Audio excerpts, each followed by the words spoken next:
Bien, hablábamos de periodismo con dos personajes que saben del tema del periodismo. Me refiero al señor doctor Romer Jurado, el caballero especialista en Derechos Humanos y Derecho de la Comunicación, a quien doy una cordial bienvenida. Usted sabe, Romer, que le apreciamos vivamente, esta es su casa.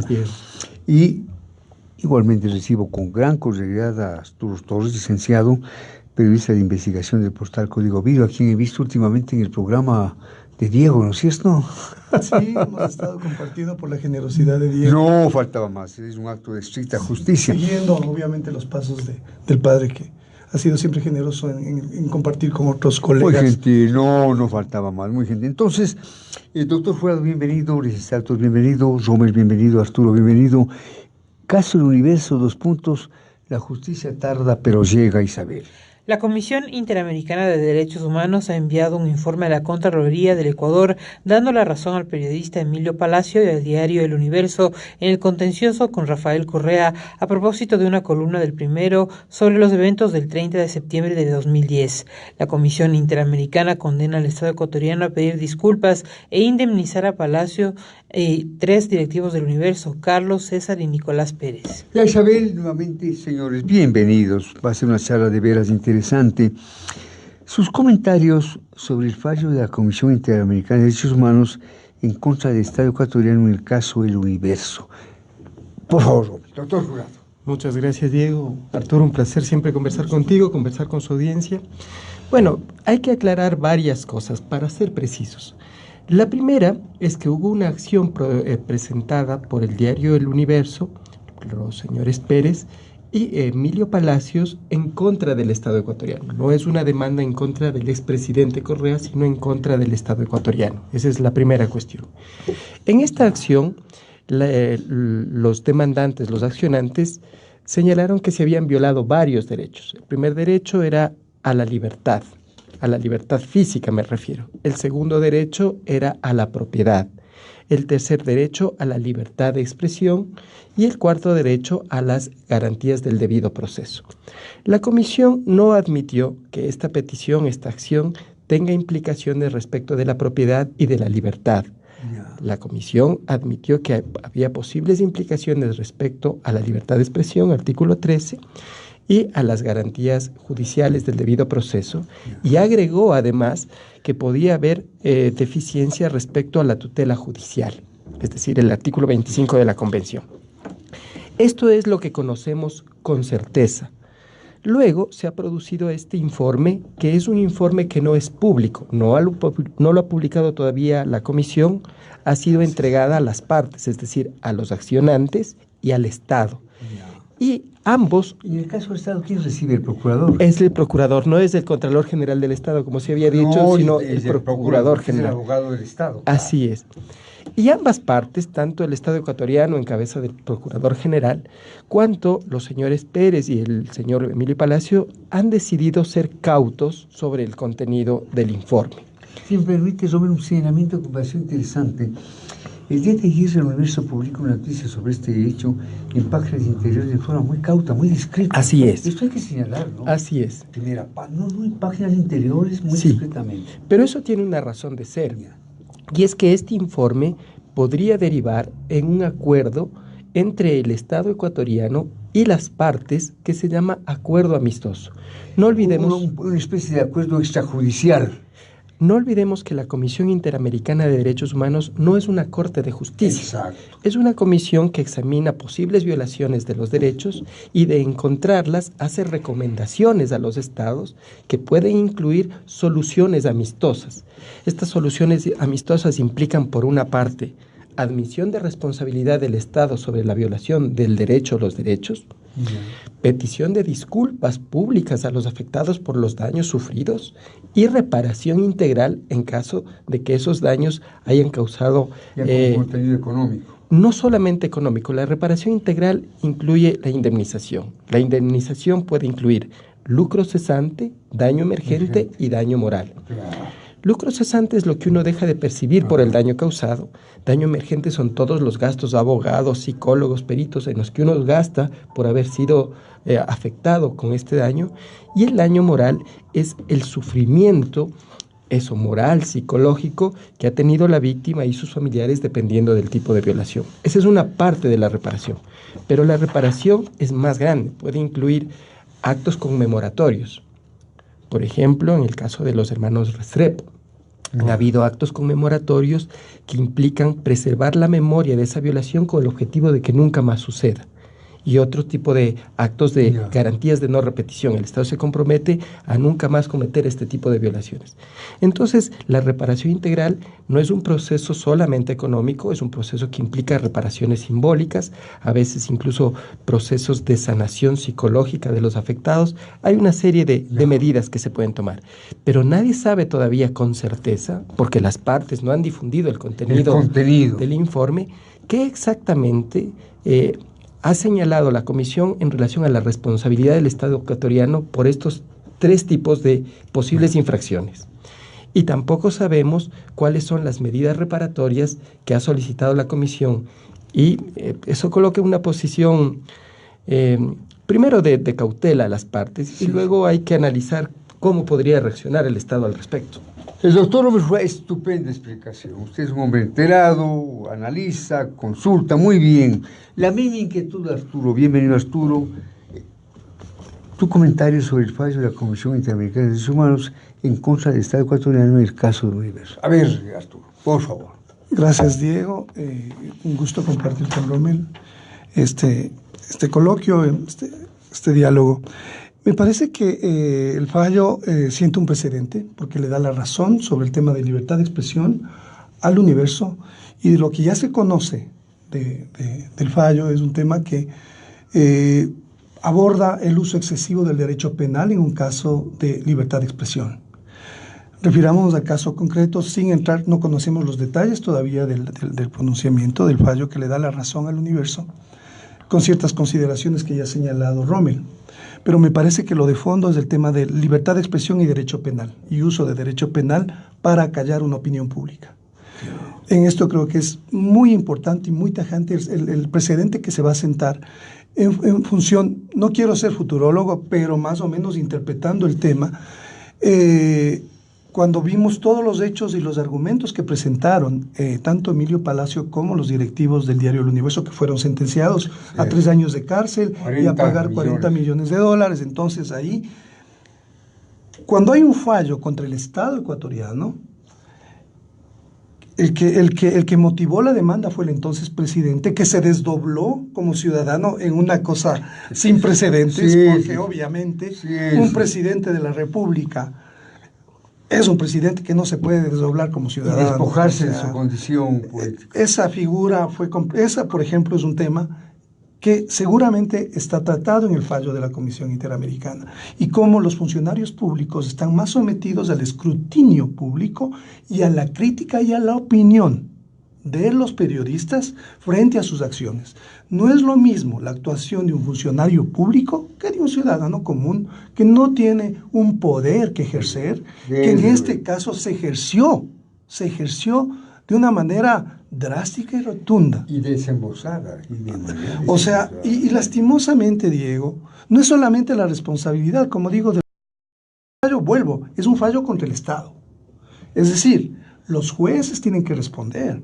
Son corresponsables en este caso si es que se establece esa responsabilidad, porque son los jueces los que finalmente dictaminan. Yo puedo demandar 1000 cosas. Y además con una sentencia amañada, y sabemos cómo se redactó la sentencia. Todas las irregularidades que hubo alrededor de eso, sabíamos, se hicieron las denuncias de Chucky Seven, de todo con el pendrive, como el juez. Bueno, sabemos la injerencia y lastimosamente todo cómo fue copando los diferentes poderes el expresidente Rafael Correa dentro de un proyecto político sistemático en donde el Poder Judicial básicamente se convirtió en el mazo para someter a todos los opositores o a todos los críticos al gobierno. Esos son hechos, no son ficciones.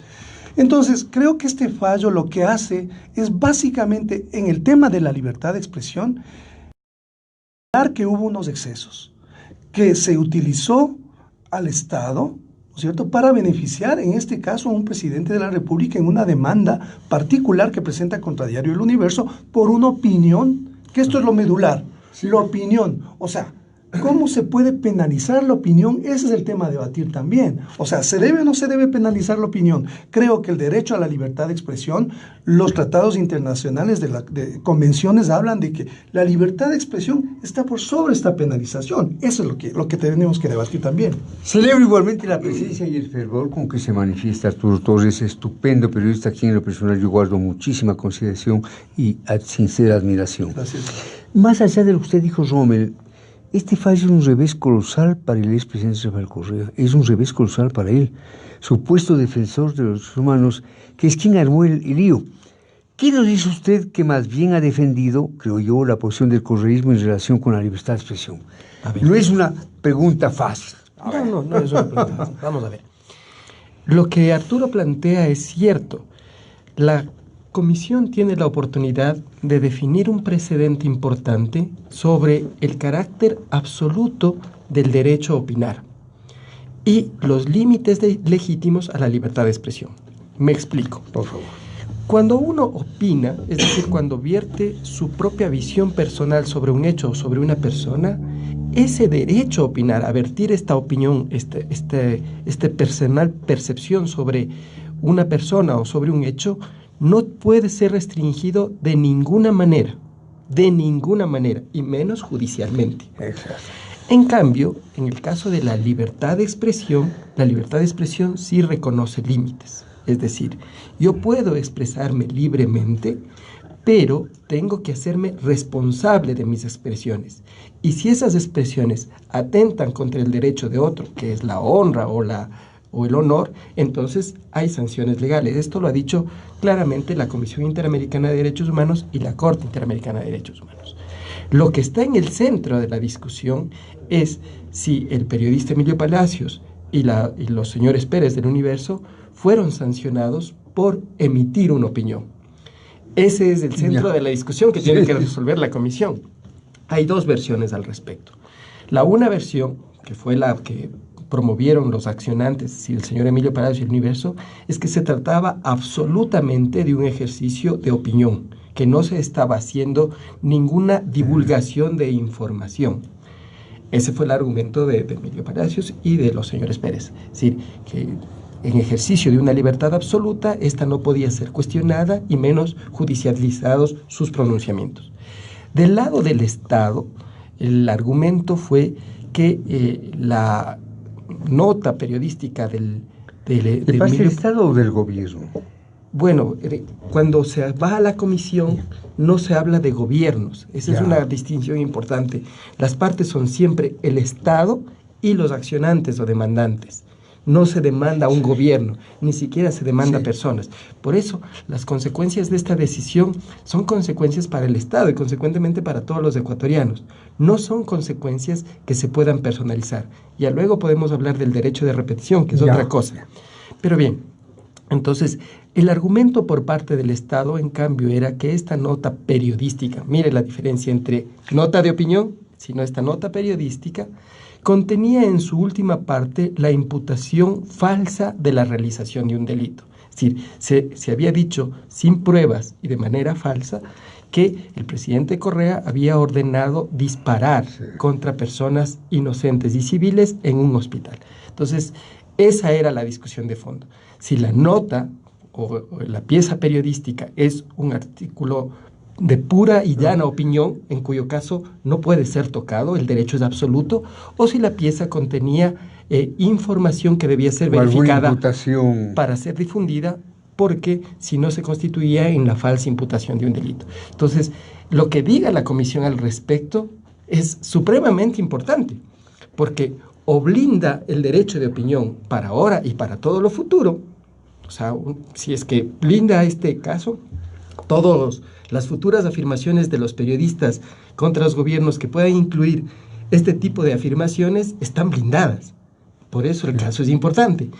Y si no lo hace, habría, digamos, una fractura, un cisma respecto de los límites de la libertad de expresión. ¿Qué le dice su percepción sobre el contenido de la comisión? Mire, yo soy un abogado y los abogados preferimos leer los fallos o por lo menos los informes antes de pronunciarnos. hay que reconocer varias cosas. La Comisión y la Corte están totalmente en contra de las leyes de desacato. ¿Qué es una ley de desacato? Leyes que prohíban expresamente afectar el honor de las autoridades públicas.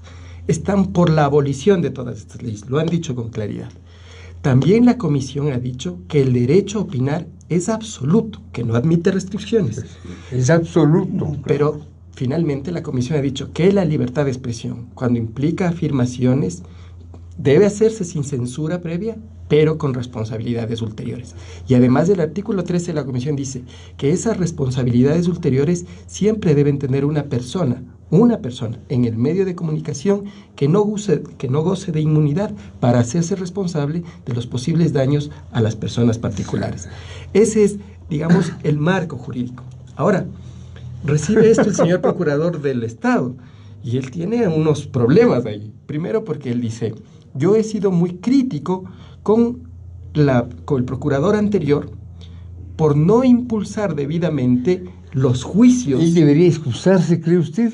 No digo eso. Lo que digo el es actual procurador, porque era formulado juicios.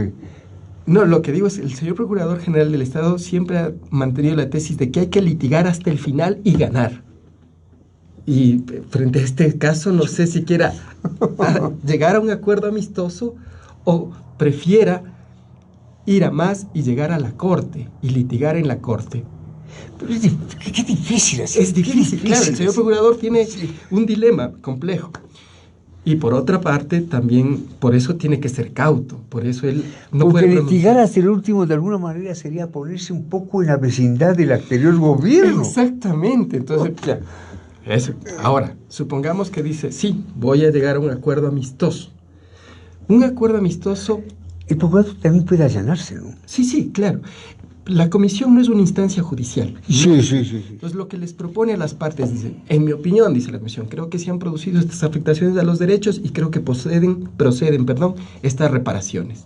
Dejo a consideración de las partes para que lleguen al acuerdo amistoso. Entonces, el procurador tiene el dilema de, ¿llego al acuerdo amistoso o siguiendo la política de la Procuraduría que él mismo ha impulsado, litigo hasta el final y llevo el caso a la Corte Interamericana? Ahí hay un primer dilema. Yo creo que iba a preferir llegar a un acuerdo amistoso. Es posible. Me parece a mí. Pero mira, esta es solo mi opinión.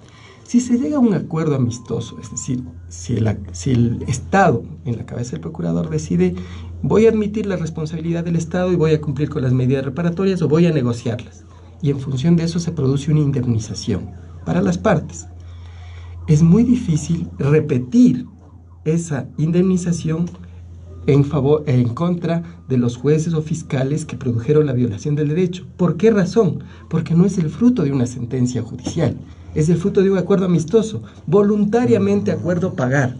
Entonces, el Estado ecuatoriano, si admite el acuerdo amistoso y hace una reparación económica, pierde la posibilidad, desde mi perspectiva, de repetir en contra de los causantes del daño. Entonces, el señor procurador está en unos dilemas jurídicos importantes que tiene que pesarlos y medirlos. ¿No le han pedido su asesoría, Roberto?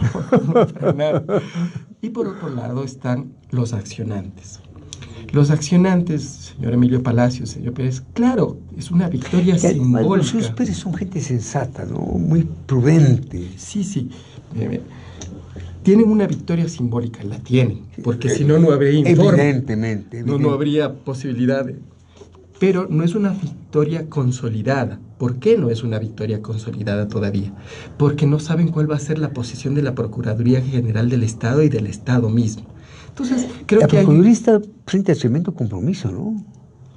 Entonces, creo que hay un marco de prudencia también, porque me imagino, se ha dicho, creo que lo dijo usted mismo esta mañana, que, por ejemplo, los señores Pérez no estarían interesados en una indemnización económica y lo que sí privilegiarían es el reconocimiento de responsabilidad del Estado y, claro, las disculpas Son gente públicas. de bien, yo los conozco, son gente de bien, ¿no? Y eso podría favorecer la posibilidad de que el Estado vaya por esa vía, ganando y perdiendo lo que se pierde. Robert Jurado, tu comentario, Arturo, y una pregunta.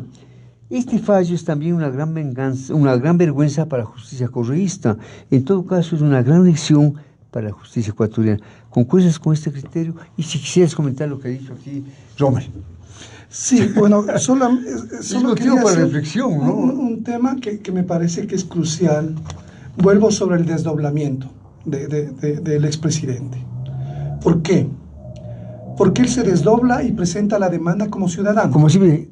Cosa imposible, imposible. Por eso es que el fallo nos da la noción de lo que mencionaba Rommel. El derecho de opinión, la convención y la comisión se ha pronunciado de que no tiene que haber... Es derecho absoluto. Es un derecho absoluto, el derecho a la opinión. Pero sobre todo, en el caso del escrutinio sobre funcionarios públicos. Ya. Entonces, están hablando de que Correa no era un ciudadano común y corriente cuando presentó su demanda. Evidentemente, en el derecho es un presidente de la República que por ende está sometido al escrutinio público y a una opinión. Y en ese sentido no hay por qué penalizar la opinión pública. La opinión de un periodista frente a un presidente, eso es una cosa inherente a una sociedad democrática, Diego. O sea, los funcionarios públicos saben que están más expuestos a la crítica y que tienen que tolerarla. Y eso es muy importante entender, porque si es que nosotros no marcamos como ciudadanos esa diferencia y no les exigimos a los funcionarios públicos que sean totalmente tolerantes a la opinión. Otra cosa, y yo concuerdo en que tenemos que ser responsables y que hay responsabilidades para los periodistas. No podemos injuriar ni calumniar. Eso no lo hacemos, pero o sea, tenemos que ser responsables frente a las cosas que decimos y que hacemos. Para eso hay un ordenamiento jurídico legal que establece las penas consecuentes. En el caso de injurias calumniosas, por ejemplo, que plantea el expresidente en este caso, contra el Universo. Pero él lo plantea como un ciudadano. Entonces ahí está el juego maniqueo, ¿no es cierto? Que creo que ahora se va a zanjar y se va perfectamente, yo espero, por lo que un poco la información que ha circulado, se van aguas.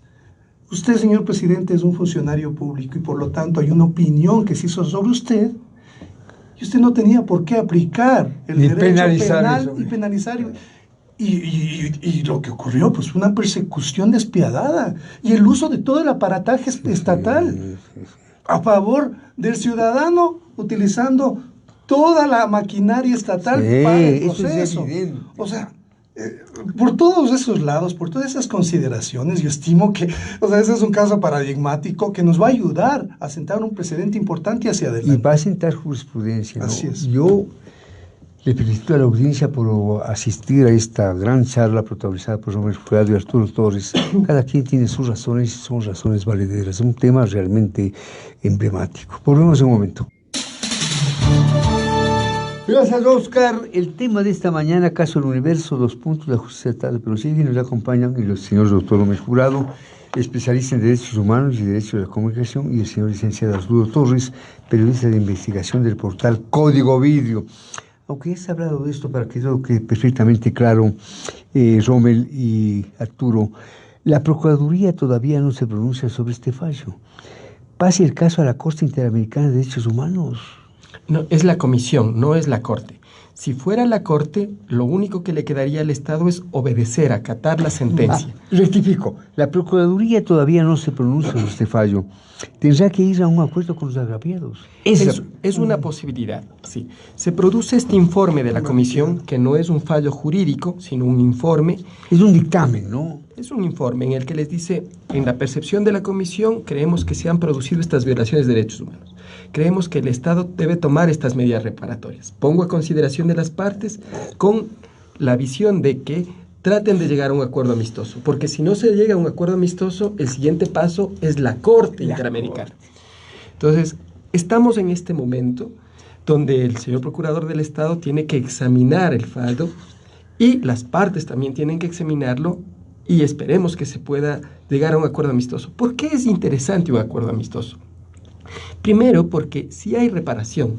Segundo, porque se siente un precedente simbólico y se da una interpretación válida y vinculante al alcance de las limitaciones legítimas a la libertad de expresión y también del carácter absoluto de la libertad de opinión.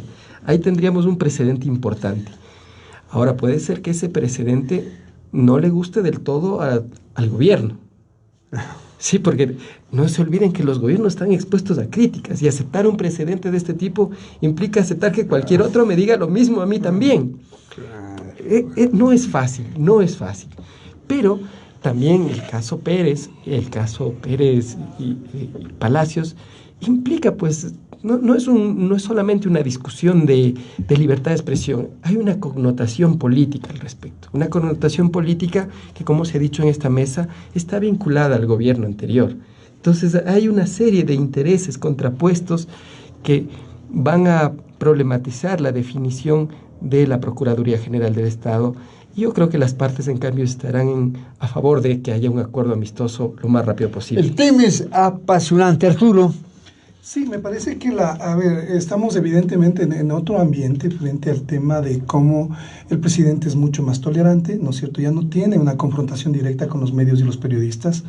Él más bien en eso ha sido muy cauto y siempre ha tomado distancia, y respiramos otros aires. Así es. Y eso hay que felicitar. Para mí este es el gran mérito. Es mérito. uno de los grandes méritos del actual gobierno, Así es. haber de alguna forma sacado el godal, el dogal que estaba sobre la prensa, ¿no es cierto? Y que tanto daño causó realmente, porque lastimosamente el expresidente se tomó un duelo personal contra los medios de comunicación, que creo que hizo mucho daño a las instituciones también, que de alguna forma quisieron hacer cosas buenas. O sea, creo que hubo buenos intentos también sobre hacer cosas que pasaban con los medios de comunicación, y sin embargo, esos intentos luego fueron enrumbados hacia otro andarivel. Eso también creo que hay que analizarlo, porque después del 30S, el ambiente que siente el presidente de la República es de un ambiente de que le quieren tumbar.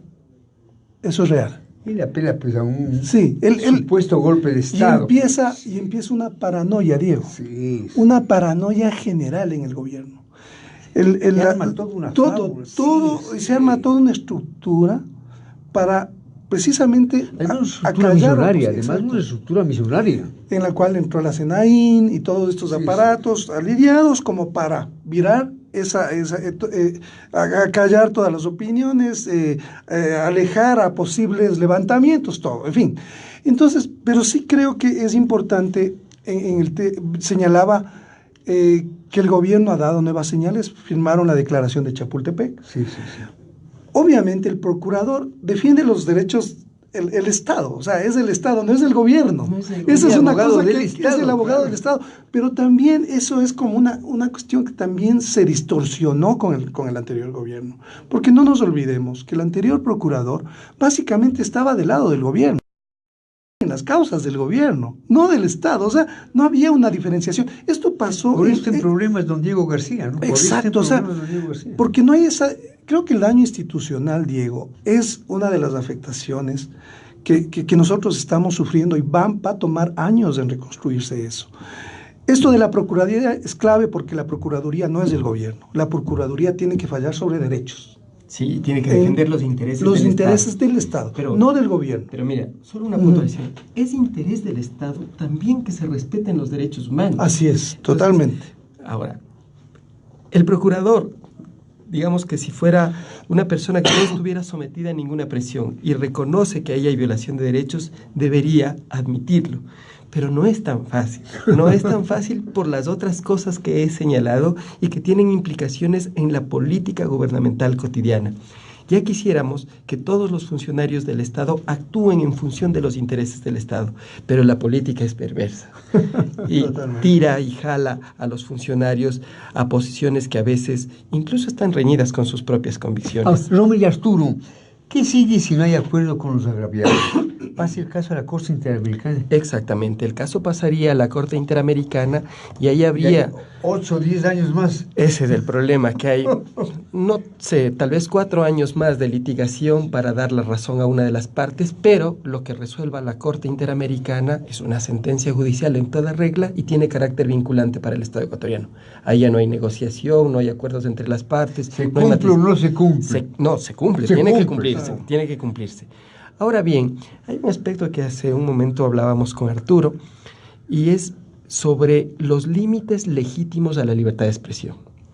Si la sentencia si el informe de la comisión versara sobre los límites legítimos, posiblemente invocaría el concepto de la real malicia. Creo que César Montúfar ha explicado varias veces este concepto. Voy a tratar de explicarlo para la ciudadanía. Cuando una persona es funcionario público, está más expuesta a la crítica, mucho más expuesta a la crítica. Y no solamente expuesta a soportar opiniones, sino también expuesta a soportar afirmaciones, aun que éstas no tengan pruebas. Solamente hay responsabilidad del ciudadano que afirma, sin pruebas, cuando el Estado o el funcionario le ha comprobado que ha actuado con malicia, es decir, con voluntad de causar daño. Si no ha actuado con esa malicia, se considera que esta afirmación, aún sin pruebas, es parte de la crítica tolerable a la autoridad pública. Puede ser, no estoy seguro, porque no puedo predecirlo, que el informe verse sobre esta limitación legítima a la libertad de expresión y los márgenes en que se puede o no realizar afirmaciones contra un funcionario del Estado aún sin pruebas. No sé, no creo, tal vez me equivoco yo, que se trate el tema solamente como una pieza de opinión, pero no lo sabemos con certeza. Hay estas dos posibilidades. Claro, muy bien. Y solo quería agregar una cosa, Diego, sobre este tema que me parece bien importante, porque evidentemente cuando alguien da una opinión, expresa una opinión en una columna, tomen en cuenta todos los elementos que tiene para juzgar y opinar sobre un hecho, en este caso sobre el 30S, y la decisión que tomó el presidente de que las tropas ingresen a hacer el rescate del hospital de la policía. En este caso, la afirmación del editorialista Palacio fue que el presidente ordenó que las tropas militares entraran disparando al hospital militar. Ese disparando es el que genera todos los problemas, ¿no es cierto? Entonces, pero este elemento no se ha probado, hasta donde sabemos que sea malicioso, que es lo que decía Robert. Ahora, Arturo, tú eres un hombre bien enterado. ¿Sabes si acaso Palacios piensa regresar al país?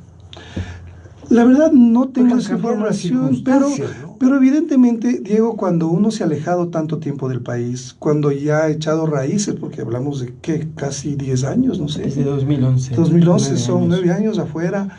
Me imagino que ella ha hecho su vida en Miami. No sé, me parece que las circunstancias... como la tierra de uno, ¿no? Sí, evidentemente, claro, Diego, pero... o sea, creo que las circunstancias incluso periodísticas son otras en el universo, ¿no es cierto? O sea, de alguna forma, el expresidente Correa se convirtió en el centro de la crítica de todo el periodismo, ¿no es cierto? Se volvió un personaje central de la política, como es un presidente mucho más Correa, que era tan hiperactivo, digamos, y copaba tantos espacios. Entonces yo no sé si es que ahora el momento sea para Palacio, no sé, no, me parece que él también tenía ese espacio como para hacer crítica, porque también decimos en el argot periodístico, Correa daba carne para eso, entonces es como... Arturo, gracias por estar. Una última cosa, un minuto, Romer, una última. ¿Cuáles pueden ser las consecuencias políticas de ese fallo para el gobierno de Moreno? Miren, en primer lugar, si se llega a un acuerdo amistoso, se podría pensar que esta política de impulsar hasta la última posibilidad de discusión del Estado se ha roto, se ha fracturado. La otra es que si hay, por ejemplo, esta aprobación del estándar de la real malicia de parte de la Comisión en este fallo concreto, este gobierno y todas las autoridades públicas deben someterse a esta posibilidad y crítica, incluso con afirmaciones que no sean verificadas. También está el tema de si se va a poder o no hacer una repetición en contra de los jueces y fiscales que gestionaron la causa, porque no olvidemos que la comisión se va a pronunciar sobre la ineficiente administración de justicia o la falta de recurso para proteger los derechos de los defendidos. Y